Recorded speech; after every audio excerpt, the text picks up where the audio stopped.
अस्सलाम वालेकुम दोस्तों, ये जो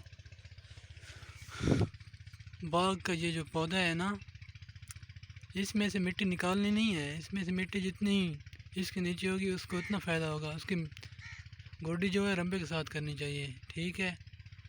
इसमें मिट्टी जितनी इसके नीचे होगी उतना इसको फ़ायदा होगा। इसकी जगह ये नरम रहेगी जहाँ तक इसका फैलाव है, और इसमें से वो इसकी बढ़ोतरी अच्छी होगी। कुछ हमारे दोस्त हैं, कुछ ज़मींदार जो हैं वो कसी से गोडी करवा रहे हैं, उसने मिट्टी बाहर निकलवाते हैं, सफाई करवाते हैं, इसकी छुतराई करवाते हैं।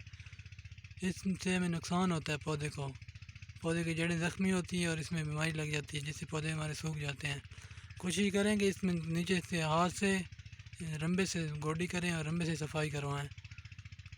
चाहे उसमें घास हो, जाओ जो कुछ भी हो, रंबे के साथ करें, कसी का इस्तेमाल ना करें, और हल लाजमी चलाएं इसमें।